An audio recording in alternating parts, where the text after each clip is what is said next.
여러분 안녕하세요. 반갑습니다.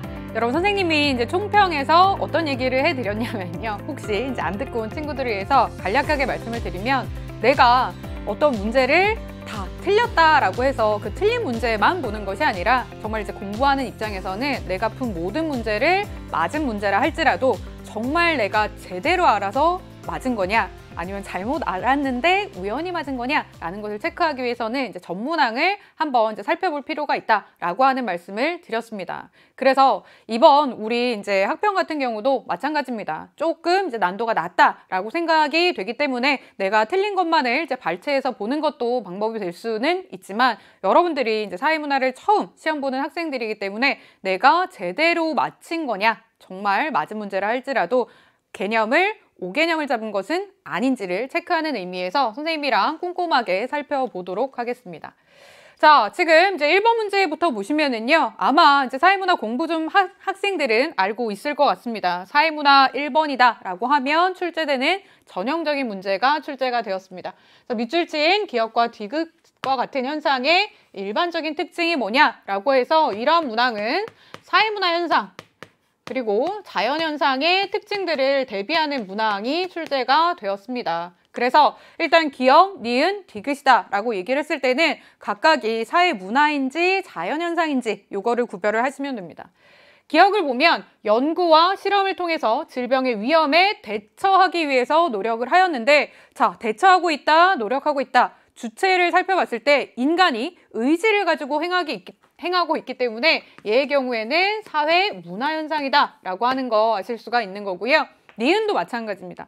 지금 연구 체계를 구축했다 라고 하는 것은 인간의 의지를 이제 보여주는 것이기 때문에 역시 사회 문화 현상에 해당을 하고요. 그 다음 우리 몸이 이러한 바이러스에 반응하여서 항체를 만드는 과정이다 라고 하는 것은 인간이 의지를 가지고 항체를 만들어내는 과정이 아니라 우리 몸에서 일어나는 자연스러운 현상이기 때문에 얘는 자연현상이다 라고 보시면 되겠습니다.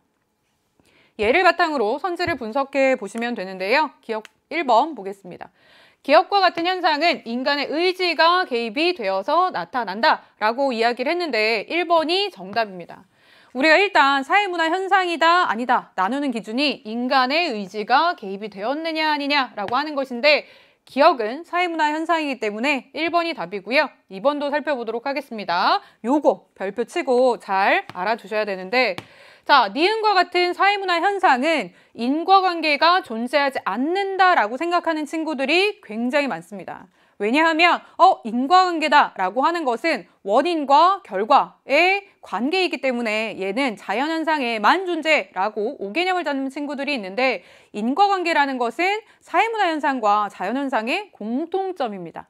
다만 그 안에서의 차이를 따지자면 인과관계가 보다 뚜렷이 나타나는 게 자연현상이지 그렇다고 해서 사회문화 현상에는 인과관계가 없다라고 얘기해서는 안 된다라는 거를 잘 기억을 해야 되는 그러한 매력적인 오답이다 라고 생각을 하시면 되겠고요.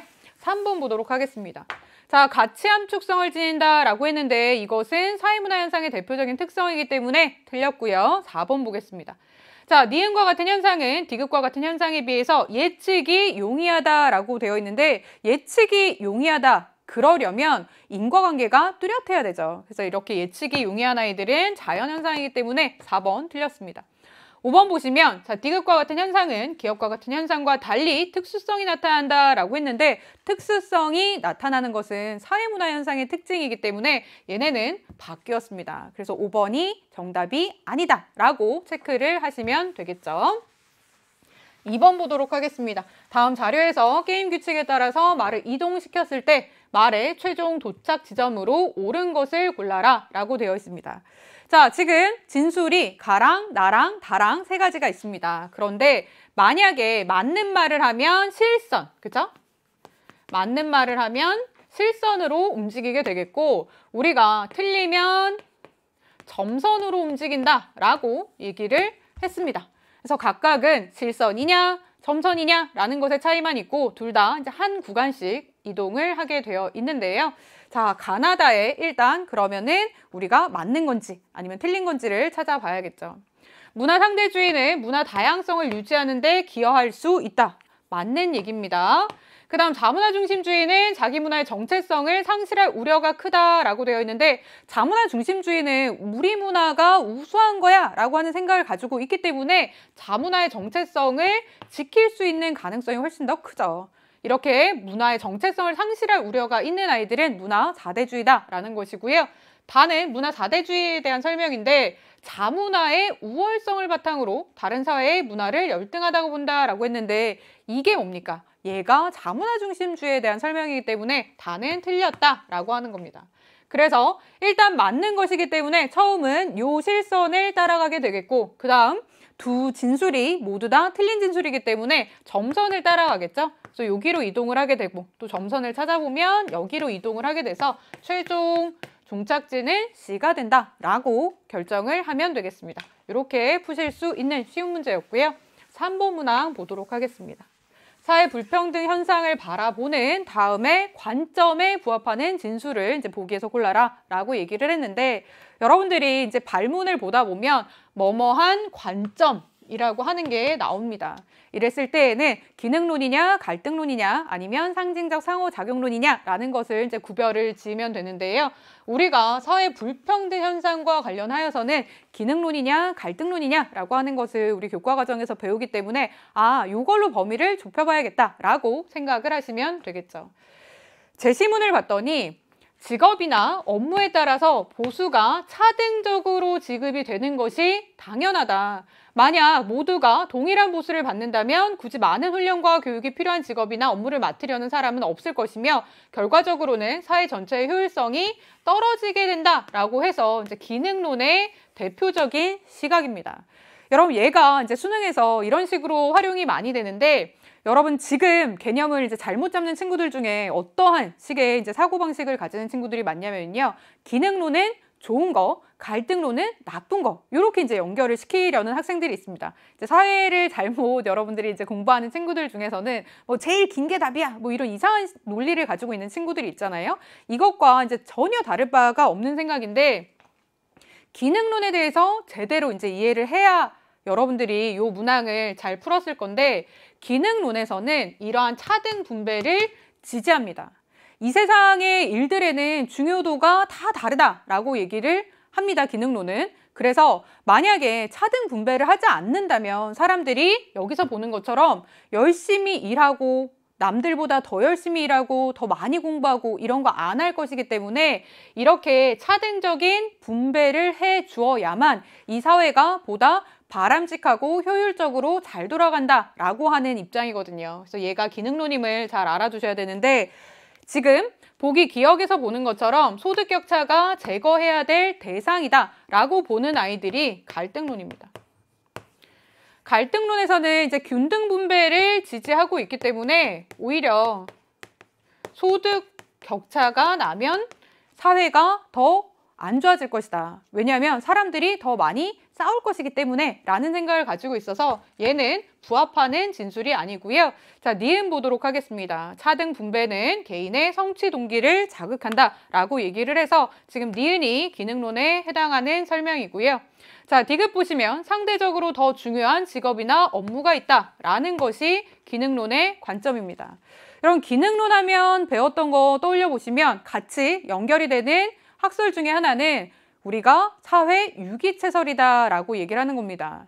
우리의 몸이 서로 굉장히 유기적으로 얽혀 있긴 하지만 중요도라는 것을 따져봤을 때 심장이 아무래도 조금 더 중요하잖아요. 우리가 만약에 정말 총을 맞았다라고 얘기를 했을 때 어떠한 혈관이 하나 터졌어요. 그랬을 때에는 우리가 살아남을 수 있지만 심장에 총이 맞으면 이제 죽을 가능성이 훨씬 더 높죠. 그 얘기는 우리의 생명을 유지하는 데에 심장이 굉장히 더 중요한 역할을 차지한다라고 이제 해석을 할 수가 있잖아요. 사회도 이와 마찬가지다라고 하는 겁니다. 우리가 직업군을 나누어 봤을 때 모두 다 이제 상호 유기적인 관계를 가지고 있지만 어떠한 직업은 다른 직업에 비해서 중요도 등이 훨씬 더 높다라고 설명하기 때문에 이렇게 설명을 하는 것은 기능론이고요.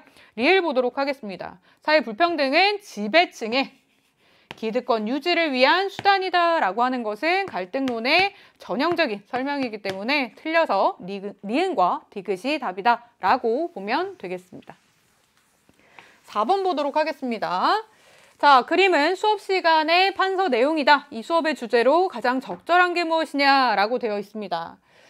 자, 지금 주제가 있고 그에 해당되는 세 가지가 서술이 되어 있는데 첫 번째, 결혼과 출산에 대한 인식의 변화가 나타나고 있다라고 하는 것이 이제 한 가지로 제시가 되었고요. 그 다음에 자녀의 양육비 혹은 이제 교육비 등이 이제 증가하는 것이 동일하게 원인이 되고 있는 것 같고, 그 다음 마지막을 봤더니 의료기술 발달에 따른 기대 수명이 상승하고 있다라고 얘기를 해서 우리가 지금 1, 2번에서 공통적으로 찾아볼 수 있는 것은 사람들이 왜 아기를 낳지 않을까? 왜 저출산이라는 게 발생했을까라고 하는 측면과 맞닿아 있는 것이고, 세 번째를 보면은 우리가 여기에서는 사람들이 고령화되고 있구나 라고 하는 것을 알 수가 있는 거죠. 그래서 이걸 종합해서 우리가 답으로 얘기할 수 있는 건 4번입니다. 그래서 지금 문제 4번의 경우에는 이제 너무 쉬운 문항이기 때문에 따로 이 선지에 대한 해설은 이제 필요가 없을 것 같습니다. 좀 유의해서 여러분들이 보실 만한 것은 이제 1번 선지다라고 보여지는데, 지금 고령화의 영향이다라고 얘기를 하면 고령화 때문에 예를 들어서 생산 가능 인구가 감소하고 있고, 그죠? 아니면 실버 산업이 더더욱 중요하게 대두되고 있고 사회복지가 필요하고, 이런 것들에 대한 말이 나와야 우리가 고령화의 영향이다라는 답을 할 수 있는 거지, 여기서는 사람들이 왜 고령화되고 있느냐, 그죠? 고령화, 나이가 많이 든 사람들의 비중이 증가하는 원인이 무엇이냐라는 것을 묻기 때문에 답으로 적절하지 않습니다. 4번이 답이다 라고 생각을 하시면 되고요. 5번 보도록 하겠습니다. 얘도 발문을 잘 보셔야 되는데요. 선생님이 이제 관점이다라고 하면 기능론, 갈등론, 상징적 상호작용론이다 라고 주제를 좁혀야 된다라는 말씀을 드렸었는데, 그 앞에 개인과 사회의 관계를 바라보는 이라고 이제 조건이 붙으면 얘기가 약간 달라집니다. 얘의 경우에는 사회 실제론이냐 아니면 명목론이냐 라고 하는 것을 여러분들 나누셔야 됩니다. 제시문을 보니까 사회는 개인들의 단순한 집합체가 아니라 그 자체로서 하나의 생명을 가진 존재다라고 얘기를 해서 허구의 것이 아니라 실제로 존재하는 애다라고 하는 설명을 하고 있기 때문에 얘는 여기에 해당한다라고 하는 게 첫 번째 문장에서도 읽힙니다. 두 번째도 체크를 해보면은요.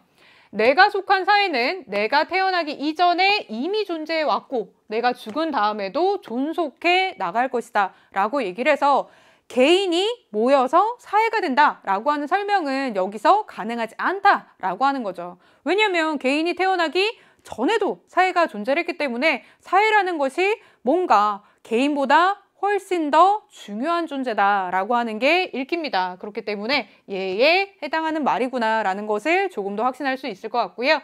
자, 마지막 문장을 보면 우리 개개인이 사회에 영향을 미치는 것보다 훨씬 강력하게 사회가 개개인에게 영향을 미친다라고 하는 것이기 때문에 우리가 사회의 영향력이 개인의 영향력보다 훨씬 더 강하다라고 생각하는 사회 실제론임이 확인이 됩니다. 그래서 보기 기억을 보면은요.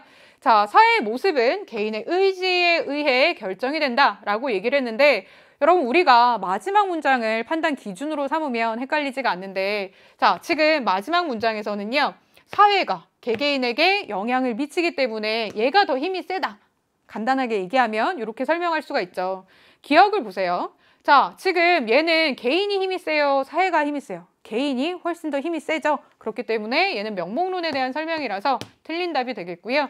니은 보면 사회는 개인의 외부에 실제로 존재하는 실체이다 라고 해서 얘가 사회 실제론의 거의 정의처럼 사용이 되는 선지입니다. 지금 보시면 실제로 존재한다. 어떤 게 실제로 존재하느냐? 사회라는 것이. 그래서 이것이 바로 사회 실제론이잖아요. 그래서 얘가 답이 되겠고, 디귿 보도록 하겠습니다. 사회는 개인의 목표를 실현시켜주는 수단에 불과하다라고 해서 여러분 사회 계약설에 한번 이제 생각을 해보시면은요.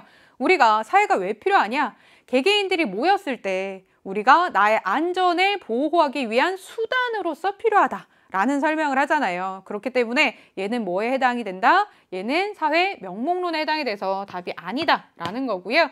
리을 보면 사회는 개개인의 특성과는 다른 독자적인 특성이 있다라고 얘기를 해서 사회는 개인의 외부에 실제로 존재하는 그러한 것이기 때문에 우리가 다른 특성을 가진다라고 설명을 하는 거죠. 그래서 니은과 리을이 답이다 라고 체크를 하시면 되는 거고요. 6번 보도록 하겠습니다. 자, 갑국과 을국의 문화 변동에 대한 설명으로 옳은 것을 골라라 라고 되어 있습니다. 자, 그래서 일단 선지를 봤더니 자발적이냐 강제적이냐 라고 하는 것을 여러분들이 판단을 하셔야겠고요. 그 다음에 문화 병존이다 융합이다 라고 하는 말이 나왔기 때문에 문화 변동의 양상을 체크해야겠다 라고 하는 생각을 하시면 되겠습니다. 첫 번째 사례를 봤더니 갑국은 강대국의 식민 지배를 받아서 기존의 고유 문자가 사라지고 강대국의 문자만을 사용하게 되었다라고 하는 것을 통해서 자, 일단 수용자의 태도와 관련하여서는 우리가 강제적이다 라고 하는 특성이 나타나게 되었고 자, 지금 A라는 문화랑 B라는 문화가 만났어요. 그쵸? 그랬는데 자신들의 고유의 문자를 잃고 B라는 문자만 남았기 때문에 얘의 경우에는 문화 동화다 또는 이제 대체다라고 하는 말을 쓰는 결과가 나타났음을 체크하실 수가 있습니다. 그 다음 두 번째를 보면은요. 을국에서는 기존의 토속 신앙에 이민족의 침입을 받아 유입된 종교가 결합이 되어서 새로운 종교가 나타났다라고 되어 있습니다. 그렇기 때문에 지금 A랑 B랑 만나서 어떤 게 만들어졌다? 새로운 C가 나타났다라고 얘기를 하니까 얘의 경우에는 문화 융합이 나타났다라고 하는 것도 체크가 가능한 거죠. 그래서 요거 바탕으로 선지를 보면은요. 자, 1번 보겠습니다. 갑국에서는 자발적이다 아니라는 거죠. 지금 식민 지배를 받아서 나타난 것이기 때문에 강제적임을 아실 수가 있고요. 그 다음 을국에서는 문화 변동으로 자문화의 정체성이 사라졌다라고 하는데 여기서 오답이 정말 많이 나오는 매력적인 선지입니다. 얘는 답은 일단 아닌데요. 그럼 요거를 개념 정리할 때 체크를 하셔야 됩니다. 지금 도식화된 것을 기준으로 그냥 암기하듯이 공부한 친구들은 A라는 것과 B라는 게 만나서 C가 생겼잖아. 그럼 얘는 전에 있던 문화가 사라진 거야 라고 생각하는 친구들이 정말 많은데 우리가 결합이 되어 새로운 게 나타났다라고 얘기할 때에는 A의 특성을 가지고 있는 것이 녹아 들어간 그러한 새로운 것을 의미하기 때문에 자문화의 정체성은 사라지지 않습니다. 문화 접변의 결과 자문화의 정체성이 사라지는 케이스는 딱 하나가 있는데 바로 요겁니다. 얘의 경우만 우리가 자문화의 정체성이 사라지고요. 우리가 공존이다 혹은 융합이다 라고 하는 아이들은 자문화를 정체성을 그대로 지니고 있다 라고 하는 거 반드시 체크를 하시기 바랍니다. 자, 그 다음 3번 보도록 하겠습니다. 갑국에서는 을국과 다르게 문화 병존이 나타났다. 자, 지금 문화 병존이다 혹은 이제 공존이다 라고 하는 것은 A라는 문화랑 B라는 문화가 만났는데 A도 있고 B도 있는 케이스를 이야기를 합니다. 우리나라의 의학을 이제 한번 생각을 해보시면 되는데요. 전통의학이다, 한의학이다 라고 하는 것이 있었는데 이때 양학이다 라고 얘기를 해서 우리가 흔히 생각하는 병원 이런 형식이 들어왔죠.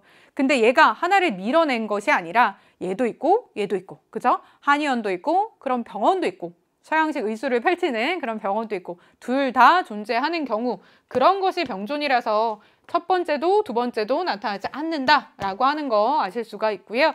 자, 4번 보도록 하겠습니다. 을국에서는 갑국과 다르게 문화 융합이 나타났다라고 얘기를 해서 4번이 정답이고요. 5번 보겠습니다.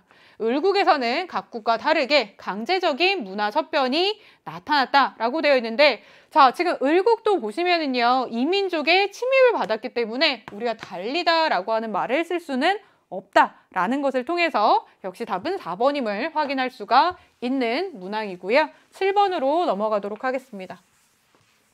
사회문화 현상의 탐구 태도와 관련하여 다음 글의 내용에 부합하는 진술만을 골라라 라고 되어 있는데 자, 공부한 학생들은 우리가 사회문화 현상의 탐구 태도다 라고 하면 개방이다, 객관이다, 성찰이다, 상대다 라고 하는 것을 분류해서 기억을 할 텐데 얘는 어디에 해당되는지를 찾아보시면 되겠습니다.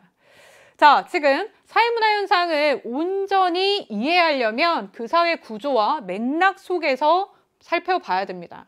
우리가 어떤 사회 현상을 제대로 이해하기 위해서는 맥락을 살펴봐야 된다라고 얘기를 하는 것. 얘는 우리가 상대주의적인 관점이다. 상대주의적인 태도다라고 얘기하는 애입니다. 조금 더 우리가 확인하는 의미에서 살펴보면은요. 자, 이 사람은 왜 이렇게 맥락을 살펴봐야 된다라고 설명을 하냐면 동일해 보이는 사회문화 현상일지라도 각 사회마다 가지는 고유한 의미가 다를 수가 있기 때문인데 예를 들면 자, 몸에 문신을 한다라고 얘기를 했을 때 어떤 사회에서는 이거 굉장히 금기시 되는데 어떤 사회에서는 그럴 수도 있지 라고 해서 이제 자연스러운 행위로 인식이 되기 때문에 우리가 이제 그 사회의 맥락을 살펴봐야 된다라고 얘기를 하는 거죠. 여기서 나타난 태도가 바로 상대주의적인 태도입니다. 자, 그래서 보기, 기억은 그대로 이제 말을 쓴 것이기 때문에 당연히 맞는 보기고요. 니은 보겠습니다. 경험적 증거에 따라서 제3자의 입장에서 바라보아야 한다라고 하는 것인데 얘는 여러분 좀 알아두셔야 되는 보기입니다. 자, 지금 경험적인 증거에 따라서라고 얘기를 하면은 얘는 이제 객관적인 태도를 얘기를 하고요. 여기에다가 자, 제3자의 입장에서 바라보아야 한다라고 하는 것도 객관적인 태도에 대한 설명이기 때문에 니은은 이제 객관적인 태도에 대한 설명이라서 지금 문제에서는 답이 아니지만 우리가 객관적인 태도라고 하는 우리가 태도에 대해서 문항이 출제되었을 때에는 이렇게 서술이 될 수 있기 때문에 이번의 답은 아니지만 니은도 우리가 잘 기억을 해야 되는 보기다라는 거 체크를 하시고요. 자, 디귿 보도록 하겠습니다. 자, 특정 사회로부터 얻은 연구 결과를 다른 사회에 무조건 적용해서는 안 된다라고 얘기를 하는데 얘가 왜 무조건 적용하면 안 될까라고 하는 것을 생각을 해보면 사회마다, 문화권마다 다른 특성이 있기 때문에 이게 그 사회에서는 어떤 식으로 해석이 되며 어떤 식의 의미를 갖는지를 살펴봐야 된다라는 거잖아요. 그럼 이게 곧 상대주의적인 태도이기 때문에 디귿이 답이 되는 거고요. 자, 리을 보도록 하겠습니다. 연구 과정에서 연구 윤리를 제대로 지키고 있는지 연구자 스스로 되짚어보는 거다라고 얘기를 하면 얘는 우리가 성찰적인 태도다라고 얘기를 합니다. 성찰적 태도 하면 여러분들이 일단 왜 그렇지? 라고 해서 그 일이 가져올 결과라든지 원인에 대해서 굉장히 적극적으로 또 능동적으로 사고하는 태도를 얘기하는데 얘가 어떠한 연구 과정과 관련이 된다면 내가 지금 하고 있는 것 이런 것들이 제대로 되고 있는 건가? 라는 것을 계속 생각하는 거 요거에 해당이 되기 때문에 얘는 성찰적 태도다라고 하는 거 알아주시면 될 것 같습니다. 자, 8번 보도록 하겠습니다. 밑줄 친 기억에서 미음에 대한 옳은 설명만을 보기에서 골라라 라고 되어 있는데 얘는 수능에서도 이러한 식의 문제가 아주 전형적으로 출제가 됩니다. 이제 지위, 역할, 그 다음 역할 갈등에 대한 문제인데 얘가 수능에서도 많이 출제가 되고 지금 우리의 학평에서는 약간 난도가 낮게 출제가 되었지만 조금 어려운 것들을 결합해서 수능에서는 조금 어려운 문항으로도 출제가 되는 것이기 때문에 얘도 역시 꼼꼼하게 개념 체크해 보도록 하겠습니다. 자, 기억을 보면은요. 막내 아들로 태어난 가분이라고 얘기를 했는데 지금 얘의 경우에는 우리가 지위, 역할 갈등에 대한 문제다라고 얘기를 했잖아요. 얘는 내가 귀속주의다라고 판단을 하는 아이입니다. 내가 막내 아들로 태어나야지 라고 해서 의지를 가지고 선택한 것이 아니기 때문에 우리가 귀속주의다라는 평가를 하고요. 아버지의 경우에는 성취주의죠. 그쵸? 아빠, 엄마라고 하는 것들은 나의 이제 후천적인 노력, 의지에 의해서 이제 얻어진 지위이기 때문에 이런 평가를 하고 있습니다. 자, 그래서 갑은 우리가 아버지의 영향을 받아서 축구 선수를 꿈꿨죠. 근데 고등학교 때에는 영화 배우가 너무 매력적인 것 같아서 연극 영화과로 진학을 하여서 연기를 열심히 배우고 있습니다. 그래서 어느 날 지도 교수의 정규 수업과 가족 모임의 시간이 겹치게 되어서 어디를 참석해야 되나라는 이제 고민을 한다라고 하는 것인데 지금 교수님이다라고 하는 것도 일단 지위의 측면에서 살펴보면 우리가 성취지다라고 하는 아이고요. 자, 어디에 참석해야 될지 고민이다 라고 얘기했을 때 우리가 얘는 대표적인 역할 갈등이다 라고 판단을 하는 것을 알아두셔야 됩니다. 수능에서 얘가 까다롭게 출제될 수 있다라는 말씀을 드렸잖아요. 근데 왜 까다롭게 출제될 수 있느냐라고 하는 것을 생각을 해보면은요. 우리가 역할 갈등이라는 개념을 제대로 이해를 하지 않기 때문에 구체적인 사례를 두고 이거 역할 갈등이냐 아니냐라고 얘기를 했을 때 고민하면 무조건 역할 갈등이다 라고 생각하는 친구들이 정말 많기 때문입니다. 여러분 그래서 이거를 이제 잘 생각을 하셔야 되는데 일단 내가 얘가 역할 갈등이다 아니다 라고 하는 것을 판단을 잘 하시려면은요. 역할이 무엇인지에 대한 이해가 선행이 되어야 됩니다.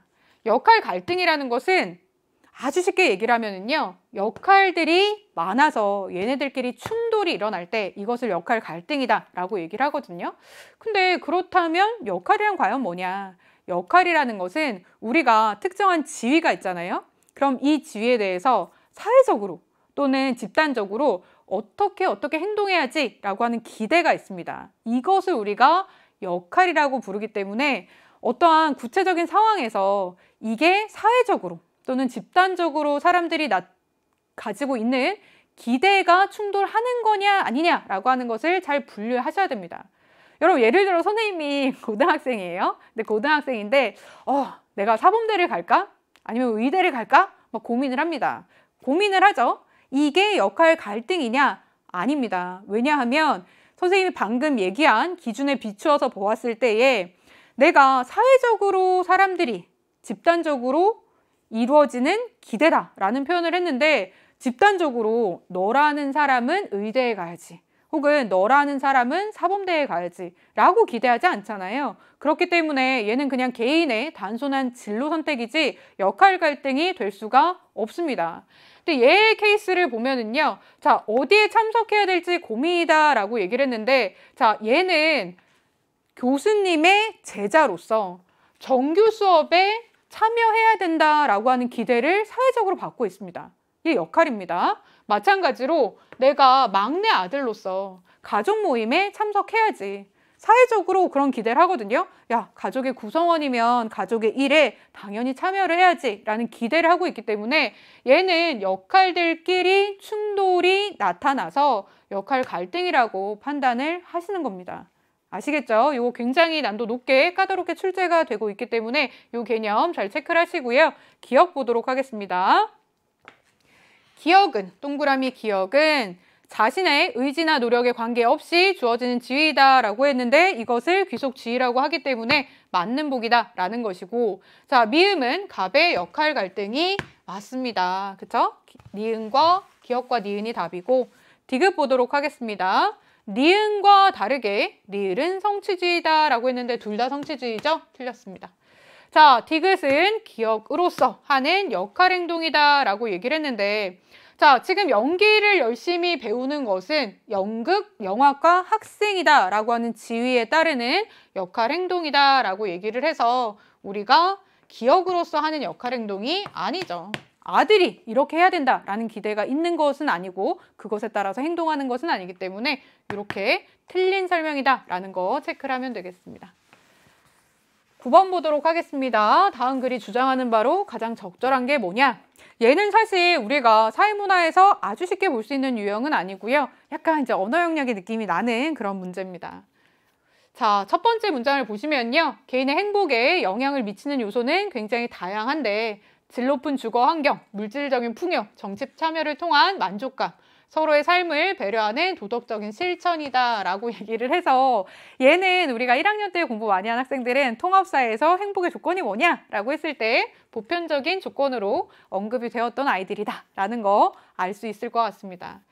자, 우리가 보편적으로 이런 것들이 개인의 행복감을 좌우할 수 있는데 이러한 요소가 개인의 성장하면서 그저 얻어지는 것이 아니라 개인이 사회 구성원과의 상호작용을 통해서 사회생활에 필요한 지식, 기술, 규범, 가치 같은 것을 학습해야만 얻을 수 있다라고 하는 겁니다. 예를 들면 어떤 사람이 물질적 풍요의 충족을 위해서 직장을 구한다라는 것을 이제 한번 가정해 봤을 때요.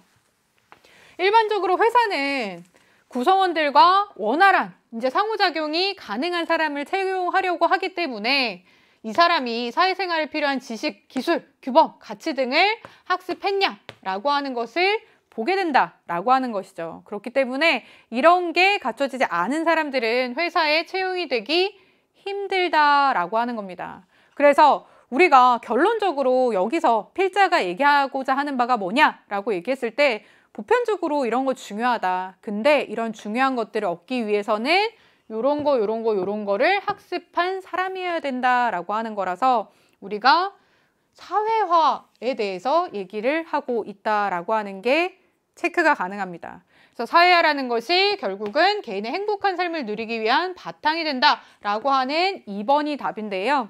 여러분, 사회화라고 하는 게 뭐냐라고 했을 때 얘를 아주 간단하게 표현을 하면은 한 개인이 한 사회의 구성원으로서 살아가기 위해서 필요한 언어라든지 도덕이라든지 규범 이런 것들을 학습해 나가는 과정이거든요. 근데 지금 여기서 얘기하는 이런 것들 있잖아요. 그죠? 이것을 학습했다라고 하는 것을 사회문화에서 배운 개념을 활용해서 재진술을 해보면 이게 사회화가 되지 않은 사람은 회사에서 채용이 되기 어렵다라고 하는 얘기예요. 그죠? 그래서 우리가 지금 사회화의 중요성에 대해서 얘기를 하고 있는데 첫 번째 문장 생각을 해보면 우리가 개인이 행복하려면 이런 거 필요하다. 근데 이런 걸 얻으려면 뭐를 갖춘 사람이어야 된다? 이런 걸 갖춘 사람이어야 된다라고 얘기하기 때문에 2번이 답이다라고 하는 거 아실 수가 있습니다. 자, 1번 보시면요. 얘는 사회화에 대한 갈등론적인 시각이 나타나 있고요. 3번 보면 가정에서 이루어지는 원초적인 사회화가 성인기의 행복감을 결정한다라고 되어 있는데 얘는 지금 우리가 원초적 사회화다라고 얘기를 해서 우리가 아주 어린 시절 초기에 이루어지는 1차적 사회화에 대해서 언급하고 있는데 제시문에서는 그런 측면이 전혀 나타나 있지 않기 때문에 3번은 답이 아닙니다. 자, 4번 보시면 사회구조에 얽매이지 않는 자유로운 개인만이 행복을 누린다. 전혀 상관이 없는 선지고요. 5번 보시면 사회화는 개개인의 자아 실현이 아니라 사회 전체의 질서 유지를 위한 것이다 라고 얘기를 했을 때 얘도 지금 이제 맥락에 따라서는 갈등론 등으로 읽힐 여지가 있지만 이 제시문과 상관이 없기 때문에 답이 아니다 라고 체크를 하시면 되겠습니다. 10번 보도록 하겠습니다. 요거 별표 치고 잘 알아두시면 좋을 것 같습니다. 우리가 아주 난도가 높은 자료 수집 방법, 우리가 연구 방법에 대한 문제는 아니지만 얘를 기본 틀으로 해서 조금씩 난도를 높여갈 수 있는 그런 문제이기 때문에 이거 잘 체크하고 알아보도록 하겠습니다. 자, 지금 고등학생의 SNS 사용 실태를 연구하는 갑은 자존감이 낮은 학생일수록 SNS를 더 많이 사용할 것이다 라고 하는 가설을 세웠습니다. 자, 그 다음 고등학생 100명을 무작위로 선정을 하였고요. 그 다음에 질문지를 배포하여서 설문조사를 실시하였습니다. 자, 수집된 자료의 분석 결과는 아래 그림과 같고 이 결과는 통계적으로 유의미하다라고 얘기를 했는데 우리가 사회문화에서 킬러 문항으로 등장하고 있는 자료 수집과 관련된 문항입니다. 그래서 얘를 조금 더 체크를 자세하게 해보면은요. 자, 일단 우리가 여기에서 모집단이 뭐냐, 후본 집단이 뭐냐라고 하는 개념도 적용을 시켜볼 수가 있는데요. 고등학생이 SNS 사용 실태를 연구하고 싶다라고 얘기를 했죠. 지금 갑이 생각할 때는 내가 원래 가능하다면 연구하고 싶은 대상이 고등학생이기 때문에 얘네를 모집단이라고 얘기를 합니다. 근데 여러 가지 한계상 얘네를 다 연구할 수가 없기 때문에 그 중에서 100명을 뽑았죠. 얘네를 우리가 샘플, 표본이라고 부르는 아이입니다. 표본 집단이다 라고 하는 것이고, 자, 질문지라고 하는 자료 수집 방법을 사용했다라는 것까지 체크가 가능합니다. 그래서 결과를 나타낸 것을 봤는데요. 자, 지금 0에서 멀어질수록 그 수치가 많거나 높다라고 하는 건데 여러분 여기서 아주 간단한 거 체크를 하고 넘어가도록 하겠습니다. 여러분들이 이 표를 읽을 때 굉장히 신기한 게 선생님이 실제로 학교에서 아이들 가르쳐 보면은요. 자, 1일 평균 시간에 따른 자존감 지수. 이렇게 읽는 학생들이 정말 많더라고요. 근데 여러분 이렇게 읽으시면 안 되고요. 얘는 항상 X축이 원인, Y축이 결과. 이렇게 읽으시는 겁니다. 얘가 이제 예외적인 경우는 우리가 사회학에서 경제 파트가 있긴 한데 이제 경제 파트를 제외하고는요. 나머지는 다 X의 변화에 따른 Y의 변화 이렇게 읽으시는 거예요. 자, 지금 그에 따라서 읽으면 얘는 어떻게 읽히냐면요. 자, 지금 이쪽으로 갈수록 자존감 지수가 높습니다. 그죠?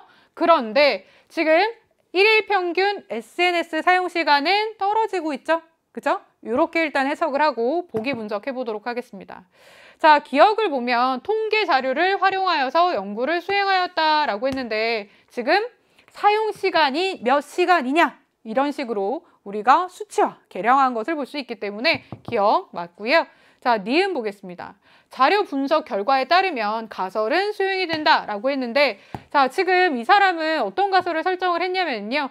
자존감이 낮은 학생들일수록 SNS를 더 많이 사용한다라고 얘기를 했는데 자, 자존감이 낮아요. 그런 아이들의, 그런 학생들의 사용 시간을 봤더니 굉장히 높죠. 반면에 자존감 지수가 높은 학생들은 SNS 사용 시간이 낮죠. 그렇기 때문에 이 사람이 세운 가설은 수용이 됐구나라고 하는 것을 아실 수가 있습니다. 그래서 이거 체크를 하면 되겠고 디귿 보도록 하겠습니다.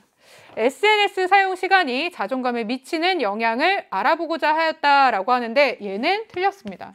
여기서 낚인 친구들 굉장히 많았을 텐데 이거는 원인과 결과를 제대로 연결짓지 못했기 때문에 틀린 겁니다. 지금 SNS 사용 시간이 자존감에 미치는 영향이다 라고 얘기를 했을 때는 얘가 뭐다? 원인이고 얘가 결과다 라고 하는 거거든요. 그래서 우리가 독립변인과 종속변인을 다르게 진술했기 때문에 디귿은 틀린 복입니다. 리을 보겠습니다. 다수를 대상으로 사용할 수 없는 우리가 질문지법이다 라고 얘기를 했을 때에는 5가지 자료 수집 방법 중에서 다수를 대상으로 사용하기에 굉장히 적합한 자료 수집 방법이기 때문에 자, 리을은 틀렸다라는 겁니다. 11번 보도록 하겠습니다. 다음 사례에서 밑줄 친 가에 들어갈 내용으로 가장 적절한 게 뭐냐라고 얘기를 했습니다. 여론조사기관 A사는 땡땡시의 시장 선거에서 후보자 갑과 을 중 누가 당선될 것이냐라고 하는 것을 예측을 하고 싶은데요. A사는 땡땡시 주민들에게 집전화로 설문을 실시하여서 1000건의 응답을 얻었습니다. 그 결과 갑에 대한 지지율이 70%였기 때문에 갑이 무난하게 당선되겠구나 라고 이제 얘기를 했는데 실제 선거에서는 60%의 득표율로 을이 당선이 되었습니다. 왜 이렇게 실패했을까? 라고 하는 것을 생각을 해보면은요. 자, 10번과 살짝 이제 개념이 연결이 된 건데 여러분들이 모집단과 표본 집단에 대해서 제대로 이해를 하셔야 되는 겁니다. 방금 전에 10번에서 선생님이 어떤 얘기를 했었냐면요. 모집단이라는 것은 연구자가 원래 연구하고 싶은 집단 전체를 일컫습니다. 그죠?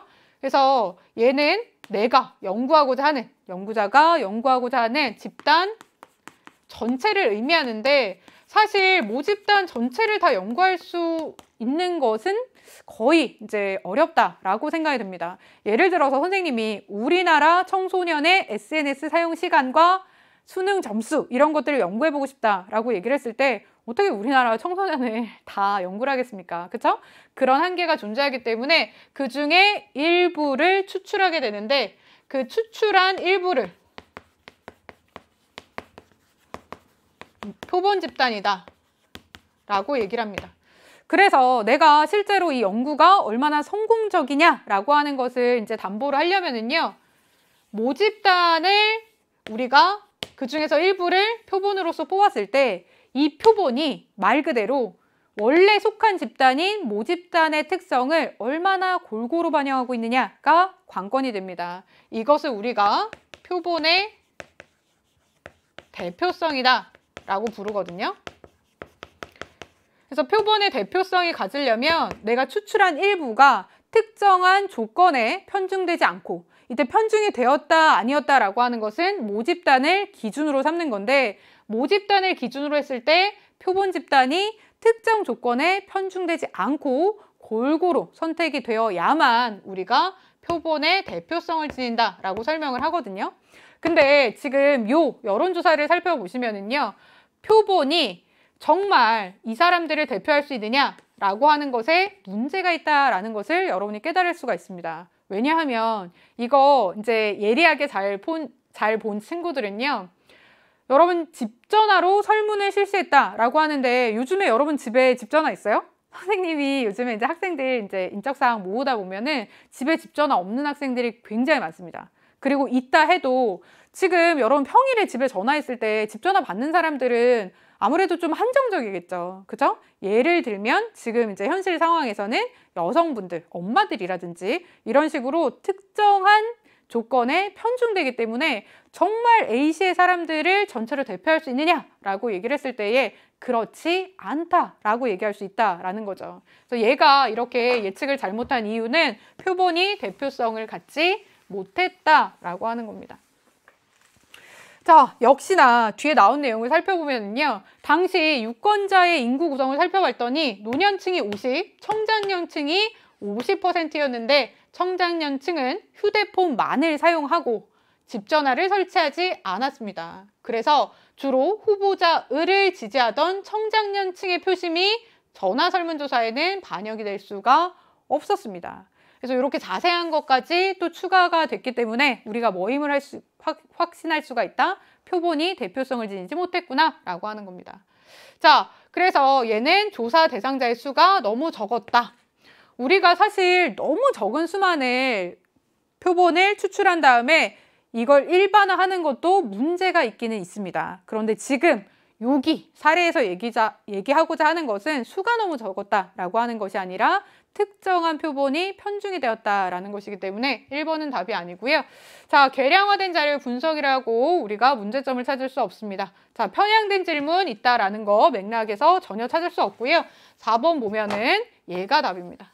전체 유권자의 특성을 대표할 수 있는 표본이 아니었다, 없었다 라고 하는 4번이 답이고 5번 보시면 조사자의 편견과 주관이 개입되기 쉬운 자료 수집 방법이다 라고 얘기를 했는데 얘는 우리가 질적 연구 방법에 따른 자료 수집 방법들이죠. 예를 들면 면접이라든지 참여 관찰과 같은 아이들에 해당이 되는 얘기이기 때문에 해당 사항이 없습니다.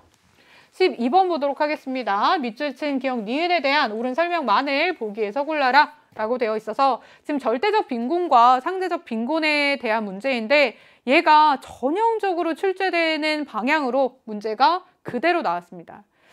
여러분들이 전형적으로 출제되는 절대적 빈곤과 상대적 빈곤에 대한 문제를 풀려면요. 이 개념을 정리를 하시면 되는데 우리가 빈곤에 대해서 정의를 할 때는요.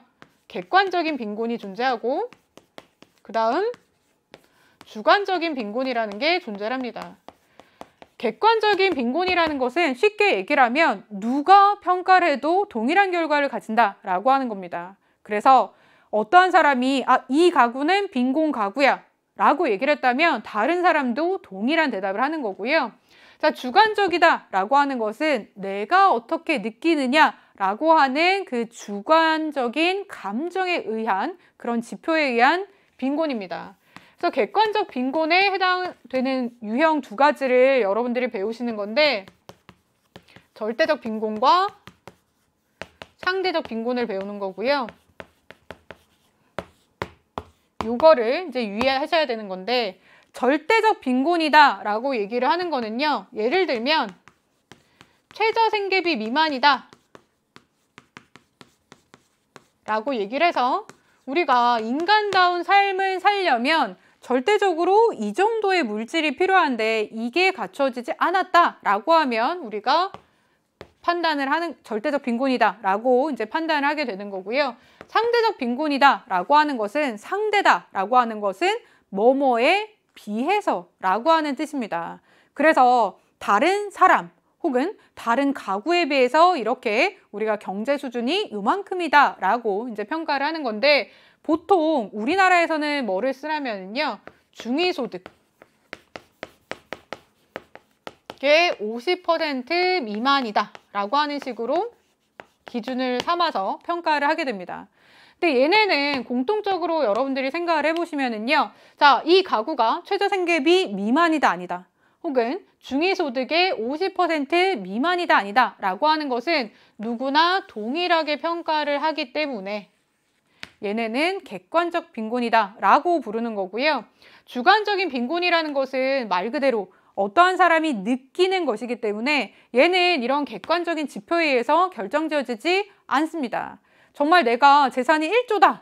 그래도 나는 내가 생각할 때 가난한 것 같다 라고 얘기를 하면은 이 사람은 주관적으로 빈곤하다 라고 이제 속하게 되는 겁니다. 그렇기 때문에 얘는 객관적인 수치와 전혀 무관하게 그 사람이 어떻게 느끼느냐라고 하는 것을 기준으로 판단한다. 그런 빈곤은 우리가 주관적인 빈곤이다 라고 얘기를 해서 이 주관적인 빈곤과 상대적 빈곤을 반드시 구별을 하셔야 됩니다. 아시겠죠? 이 개념을 잡고 우리가 문항 풀어보도록 하겠습니다. 그래서 지금 요거를 그대로 이제 설명을 한 게 제시문으로 나와 있는데 보기, 선지에서 어떤 것들을 이렇게 활용을 하냐면요. 자, 기억은 소득 수준이 높은 국가에서는 발생하지 않는다라고 얘기를 해서 절대적 빈곤은 소득 수준이 높은 국가면은 발생하지 않을 것이다 라고 하는 식의 5개념을 여러분들이 잡게끔 이제 유도를 하는 건데요. 소득 수준이 높은 국가라 할지라도 절대적 빈곤 존재합니다. 미국에서도 기초수급, 우리나라의 기초수급에 해당하는 가구가 존재함은 여러분들이 당연히 알고 있을 것 같고요. 자, 니은 보겠습니다. 얘는 개인이 주관적으로 인식하는 빈곤이다 라고 얘기를 했는데 이런 함정이 정말 많이 출제가 됩니다. 여러분 선생님 방금 뭐라 그랬어요? 우리가 상대적 빈곤이다 라고 얘기했을 때 얘도 다른 사람에 비해 라고 하는 표현을 쓰지만 객관적인 지표를 활용하기 때문에 객관적으로 판단하는 빈곤이다 라고 하는 거 기억을 하셔야 되고요. 자, 기억 니은에 해당하는지를 판단할 때는 기준이 되는 소득 금액은 시대에 따라서 달라질 수 있다. 그렇습니다. 우리가 이 사람이 인간다운 삶을 살기 위해서 최소한으로 필요한 돈이 얼마냐? 라고 하는 것은 당연히 해마다 달라질 거고 나라마다 달라집니다. 우리가 상대적인 빈곤도 마찬가지죠. 중위소득의 50%다 라는 식으로 이제 얘기를 하는데 이 소득 금액 우리가 동일한 지표를 활용할지라도 그 나라의 중위소득은 해마다 달라질 수 있겠죠. 그렇기 때문에 얘는 정답이 되는 겁니다.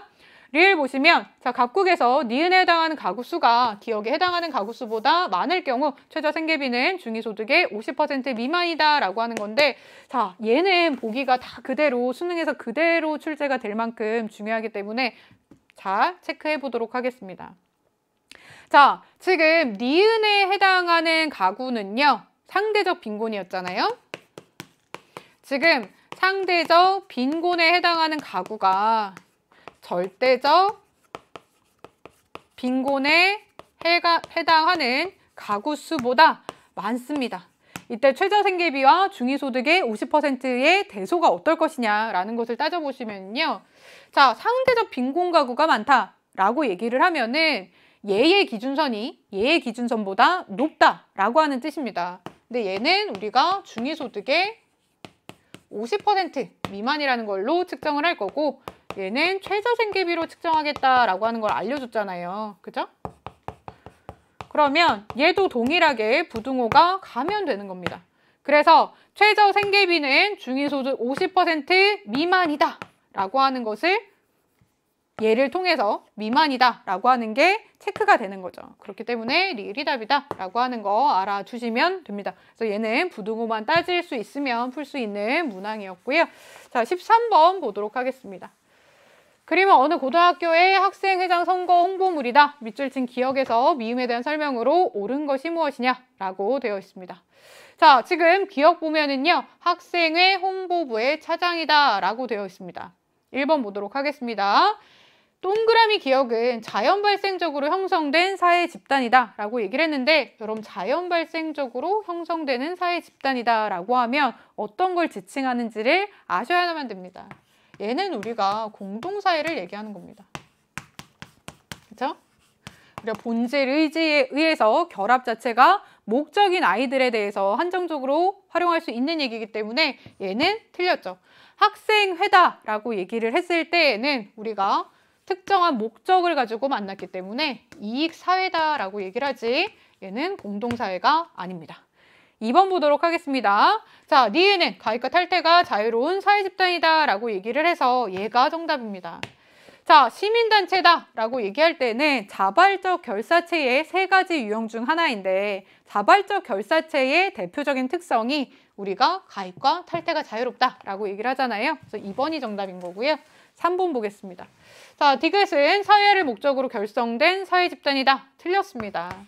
우리가 지금 요번 학평을 보면은요, 수능에서 자주 낚는 것들, 매력적인 오답들이 정말 그대로 활용이 된다라는 것이 여러 문항에서 체크가 가능한데, 우리가 가족이 사회화를 목적으로 결성된 우리가 공식적인 사회 집단이다라고, 기관이다라고 생각하는 친구들이 정말 많은데, 우리가 사회화를 목적이다라고 하는 것을 엄밀히 판단을 해보시면 가족이 되었을 때, 그죠? 내가 애를 낳아서 가르쳐야지 라고 하는 목적으로 결합이 되지 않기 때문에 얘네는 사회화가 목적이 아니다 라고 하는 것을 알아두셔야 됩니다. 우리가 비록 가정, 교육 이런 말을 많이 쓰지만 가족이라는 것은 교육을 목적으로, 사회화를 목적으로 결성된 집단이 절대 아니다 라고 하는 거 잘 알아두시고요. 자, 리을 보겠습니다. 자, 학급이라고 하는 것은 1차 집단이자 공동사회다 라고 했는데 공동사회 아니고 이익사회입니다. 5번 보시면 미음은 기초적인 수준의 사회화를 담당하는 기관이다 라고 얘기를 했는데, 자, 얘는 지금 1차 사회화 기관이냐 아니냐 라고 하는 것을 묻는 것인데 청소년 합창단이다 라고 얘기를 했을 때 애는 2차적인 사회화 기관이죠. 우리가 기초적인 수준의 사회화를 담당하는 기관, 우리가 대표적인 것은 가족이 있기 때문에 답이 아니다 라는 거 아실 수 있습니다. 자, 다음 두 사례의 문화 변동 과정에서 공통적으로 나타나는 부작용을 찾아봐라 라고 되어 있는데, 첫 번째 A국을 보면은요, 도로와 자동차 수가 급증하고 있지만 그에 맞는 의식, 규범 준수 의식이 따라잡지 못해서 문제가 되고 있는 현상이 나타나고 있고요. 자, B국의 경우에는 인터넷의 발달로 온라인 쇼핑이 보편화가 되고 그에 따라서 택배 물량이 굉장히 크게 증가했습니다. 그런데 택배 노동자들의 인권을 보호하는 제도가 마련이 되지 않아서 지금 사회 문제가 되고 있다라고 얘기를 하기 때문에 둘에서 볼 수 있는 것은 우리가 문화지체다라고 하는 겁니다. 문화지체라고 하는 것은 지체의 한 종류인데, 일단 지체라고 얘기를 하면은요, 얘는 문화 요소 간의 속도차. 얘를 이제 다른 식으로 표현을 하면은 우리가 문화 요소 간의 괴리가 나타난다 이런 식으로 이제 표현을 할 수가 있는 건데, 자, 지금 문화 요소 간의 속도차가 나타난다라고 얘기를 하면 얘네는 크게 속도차를 어떻게 나눌 수가 있겠느냐. 우리가 물질 문화와 비물질 문화가 있다라고 얘기를 했을 때, 이렇게 두 가지로 나눴을 때 물질이 더 빠른 경우가 있고 그 다음에 비물질이 더 빠른 경우가 있겠죠. 그런데 물론 일반적으로 우리가 물질이 더 빠른 경우가 많이 나타나지만 이렇게 예외적으로 비물질 문화의 변동 속도가 더 빠른 경우도 있습니다. 그죠? 그래서 문화 지체라고 하는 것은 이 중에서 물질이 더 빠른 경우에 한정적으로 사용을 하는 것이고, 우리가 이렇게 비물질이 더 빠른 경우에는 기술 지체다라고 하는 표현을 쓴다라고 하는 거 기억을 하시면 되겠습니다. 자, 이걸 바탕으로 선지를 한번 살펴보면요. 자, 1번 물질 문화의 변동으로 인해 개인의 소득 격차가 나타났다. 자, 지금 공통적인 부작용을 찾으라고 얘기를 했는데 지금 소득 격차에 대해서는 이야기하고 있지가 않습니다. 자, 2번 정보통신기술의 발달로 문화의 다양성이 악화되고 있다. 자, 여기서 찾아볼 수가 없고요. 자, 3번 문화 요소 간 변동 속도의 차이로 인해 사회 문제가 나타났다라고 하는 게 정답입니다. 사실 3번 자체는 이제 지체에 대한 설명이지만 이 지체 중에 하나인 문화 지체에 대한 설명이기 때문에 3번이 답이다라고 체크를 하시면 되고요. 4번 보겠습니다. 자, 변동 과정에서 특정 직업의 종사자가 피해를 보고 있다. 이 경우는 이제 두 번째 사례에 해당이 될 수가 있지만 첫 번째 사례에서는 특정 직업의 종사자가 피해를 보고 있다라는 거 찾아보기가 어렵기 때문에 답이 아닙니다. 자, 5번이랑 고민한 친구들이 많을 것 같은데요. 물질 문화의 변동 속도가 비물질 문화의 변동 속도를 따라가지 못한 사회 문제다라고 해서 얘의 경우에는 기술 지체다라고 얘기를 해서 다른 지체에 대해서 얘기를 하고 있기 때문에 답이 안 된다라는 것까지 체크를 하시면 될 것 같습니다. 자, 15번 보겠습니다. 각국과 을국에 나타난 문화변동 양상에 대해서 이제 옳은 것을 찾아보도록 하겠습니다. 각국에서는 도자기의 재료가 되는 흙을 새로운 방식으로 가공하는 기술이 발명이 되어서 국내에 널리 퍼졌습니다. 지금 내재적 요인에 의한 변화가 나타나고 있고요. 두 번째, 갑국과 을국의 교역 과정에서 갑국의 도공을 통해서 전달된 갑국의 도자기 제작 기술이 을국에 널리 퍼졌다라고 얘기를 해서 두 문화권이 만났기 때문에 전파가 나타난 것이 보이는데 그 중에서도 도공이라고 하는 사람을 통해서 나타났기 때문에 직접 전파다라는 거 찾아보실 수가 있습니다. 자, 기억 보면 기존에 없던 문화 요소가 만들어지는 발명이 나타나 있기 때문에 정답이고요. 니은 보시면 을국에서는 간접 전파다라고 했는데 직접 전파죠. 디귿 보겠습니다. 갑국에서는 을국과 다르게 내재적인 요인에 의해서 문화가 변동이 되었다라고 해서 디귿도 정답이고요. 리을 보겠습니다. 을국에서는 갑국의 일방적인 문화 전파 의지에 의해서 문화가 변동되었다라고 하는 것인데 예를 들면 이제 강제적인 문화 접변 같은 케이스를 얘기하는 건데 여기서는 그런 맥락은 전혀 나타나 있지 않습니다. 그죠? 도공에 의해서 변화되었기 때문에 일방적이다라고 볼 수는 없다. 리을은 답이 아니다라는 거고요. 자, 16번 보겠습니다. 밑줄진 부근에 부각되어 있는 문화의 속성이 뭐냐라고 하는 것인데 자, 각국의 다양한 동호회 문화는 다원주의를 지향하는 국민들의 의식 그리고 이뿐만이 아니라 발달된 정보통신 기술과 밀접하게 관련이 되어 있습니다. 자, 동호회 문화가 왜 이렇게 발생을 했을까라는 것을 살펴봤더니 이런 측면, 이런 측면, 이런 측면이 다양하게 연관이 되어 있다라고 하는 겁니다. 이랬을 때에는 문화의 전체성, 총체성이 나타나는 거죠. 쭉 추가로 읽어보시면요. 다양한 분야의 가치와 목표를 최대한 존중해야 한다는 의식이 이런 기반이 되었고 또 구체적으로 보면 세계 최고 수준의 인터넷 통신망이 구축이 되어 있기 때문에 이런 문화가 가능했다라고 이제 부연을 하고 있습니다.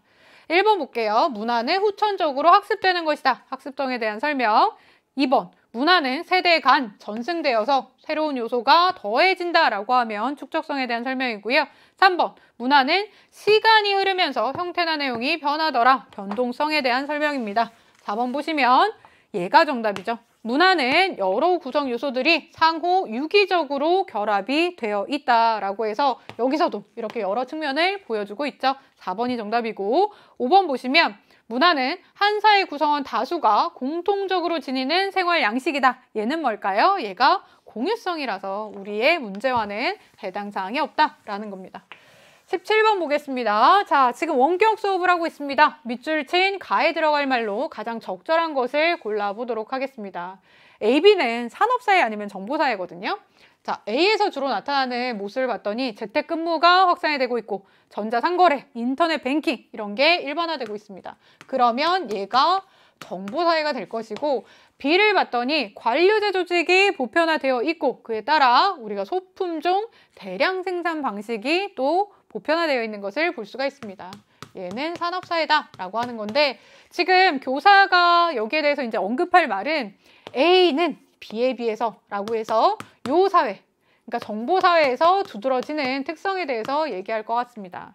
자, 1번 보도록 하겠습니다. 2차 산업의 비중이 높습니다 라고 했는데 2차 산업은 우리가 산업사회에서 비중이 높은 거고요. 2번, 사회 변동의 속도가 빠르죠. 산업화 사회에서 정보화 사회로 갈수록 변동 속도는 더더욱 빨라지고 있고 다원화 정도도 굉장히 높습니다. 자, 구성원 간의 익명성 전도. 지금 우리가 뭔가 인터넷을 통한 이런 대면적인 접촉이 아니라 인터넷을 통한 비대면적 접촉이 일반적으로 일어나고 그렇기 때문에 익명성 정도는 굉장히 높다라고 하는 거 알 수가 있는 거고 5번 보시면 가정과 일터의 결합 정도가 높다라고 하는 게 정답인데요. 얘는 사실 여러분 요거를 참조하셔도 약간 힌트가 돼서 답을 찾을 수 있었을 것 같아요. 자, 지금 산업사에서는 일터와 가정이 완전히 분리가 되어 있는 형태인데 지금 정보화사에서는 재택근무다라고 하는 것이 가능하고 또 확산이 되고 있기 때문에 가정과 일터의 결합 정도가 산업사에 비해서는 더 높다라고 하는 겁니다. 그래서 5번 잘 알아두시고요. 18번 넘어가도록 하겠습니다.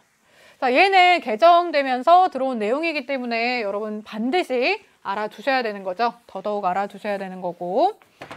자, 지금 우리가 여러 가지 사회운동에 대해서 나타나 있는데 첫 번째는 환경단체가 실시하는 탈석탄 운동이다라고 하는 게 있습니다. 두 번째를 보면은요, 우리가 흑인 인권운동이다라고 하는 게 나타나 있습니다. 자, 얘에 대한 설명 1번부터 보도록 하겠습니다. 자, 기업은 사회적 소수자 권리 보장을 목적으로 한다라고 했는데 우리가 기업과 니은 중에서 사회적 소수자다라고 얘기할 수 있으려면 흑인이 되어야겠죠. 그래서 1번은 틀렸다. 니은에 대한 설명이 되어야지 맞는 설명일 것이다 라는 거고 2번 보겠습니다. 자, 동그라미 니은은 기존의 사회 질서를 유지하려는 사회운동이다 라고 얘기를 했는데 기존의 사회 질서는 우리가 흑인들에게 불리하게 유지가 되어 있기 때문에 이것을 바꾸려고 한다라는 것이죠. 그래서 2번 틀렸습니다. 3번 보시면 자, 기업은 니은과 달리 활동을 정당화하는 이념을 바탕으로 한다라고 했는데 기업과 니은의 사례는 우리가 둘 다 사회운동이다라고 부르는 것들입니다. 그래서 일단 다수가 있어야 되고요. 그 다음에 이 다수가 자발적으로 어떠한 조직 체계를 갖추어서 지속적으로 집단적인 활동을 할 때 이제 사회운동이다라고 얘기를 하잖아요.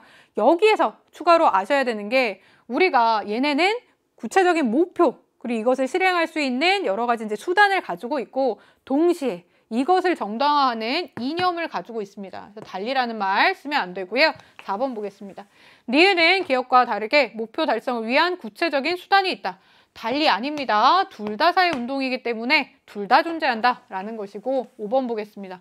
자, 기업과 니은은 모두 사회 변화를 이끌어내기 위한 집단 행동이다. 맞습니다. 사회운동의 두 가지 사례이다 라는 거 기억을 해주시면 되겠고요.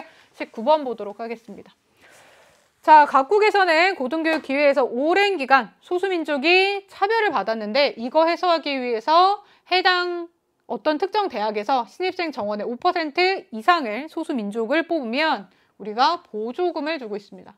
두 번째, 을국을 보시면요. 을국에서는 우리가 장애인 고용을 촉진하고자 합니다. 그래서 4% 미만일 경우에는 해당 공기업에 과태료를 부과하는 제도를 시행하고 있다라고 얘기를 해서 둘 다 이제 목표로 하는 것은 할당제, 고용할당제다. 얘는 이제 고용이라는 표현이 조금 그런데요. 할당제다라고 하는 것을 사용하고 있다라는 게 읽힙니다. 얘는 쿼터제다라고도 얘기를 하는데 얘는 우리가 사회적 소수자를 우대하기 위한 적극적인 우대 조치의 일환입니다.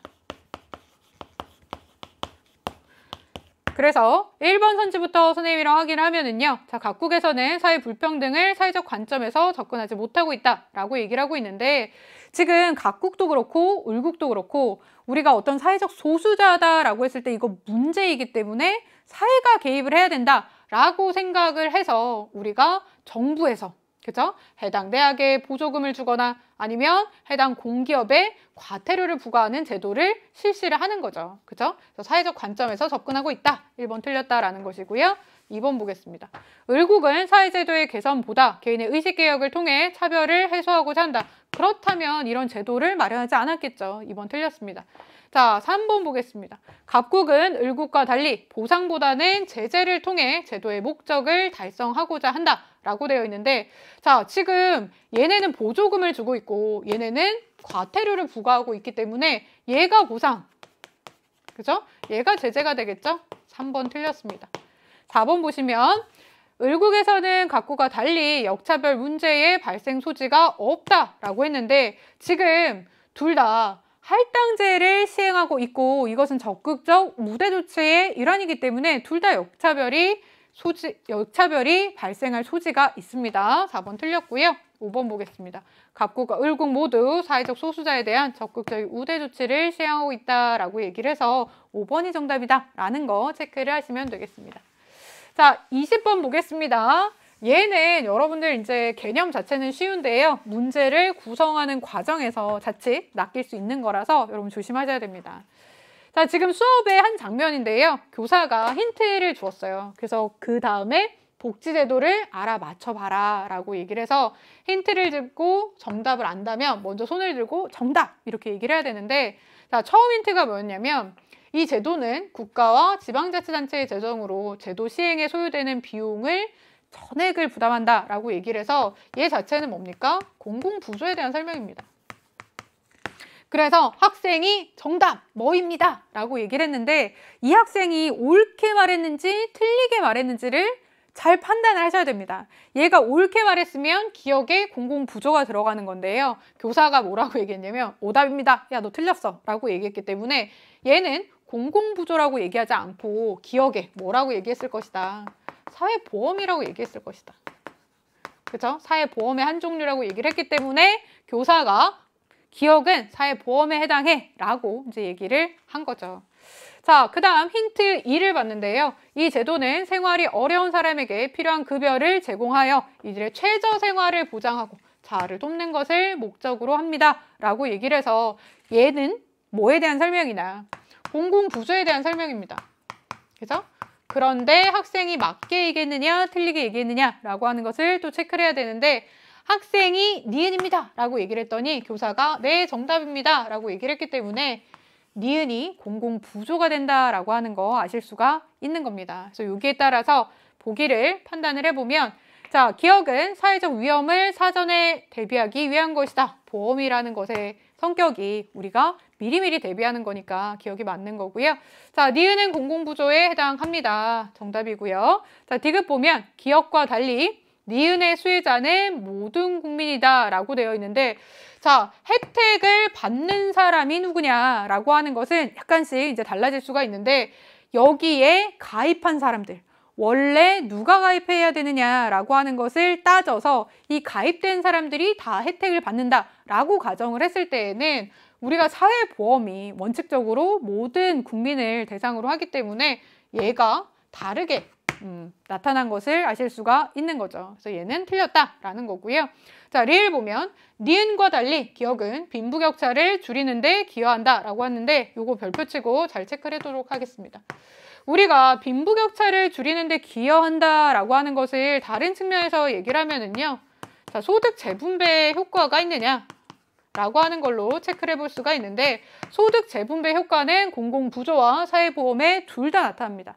다만 차이가 있다면 사회보험보다는 공공부조에서 소득 재분배 효과가 더 뚜렷한 것인데 우리가 1번 문제 처음으로 다시 돌아가서 생각을 해보면 얘가 얘에 비해서 더 뚜렷하다라는 이야기이지 그렇다고 해서 얘가 기여하는 것이 전혀 없다라고 볼 수는 없기 때문에 우리가 니을은 답이 아니다 라고 체크를 하시면 되는 그런 문항이었습니다. 그래서 기억과 니은이 답이다 라고 이제 체크를 해서 풀면 되는 문제다 라고 생각을 하시면 되겠습니다. 자, 이렇게 해서 이제 선생님이랑 20문항을 다 함께 이제 풀어봤는데, 여러분 문제 풀 때, 문제 풀면서 이제 쉽다라고 생각이 되는 측면도 있지만, 선생님이 볼 때는, 야, 이거 수능에서 굉장히 주요하게 활용을 하는 매력적인 오답들이 곳곳에 산재해 있네 라고 하는 것들이 많이 보였거든요. 그렇기 때문에 비록 난도는 특히 수능과 비교해 봤을 때는 굉장히 낮지만 여러분들이 전체 문항을 복습해서 볼만한 시험이다 라는 것을 꼭 기억하시고요. 여러분들이 틀린 것뿐만 아니라 내가 맞은 것도 다시 한번 정리를 해 두셨으면 좋겠습니다. 여러분 고생 많이 하셨고요. 선생님이랑은 또 다른 강의에서 만나요.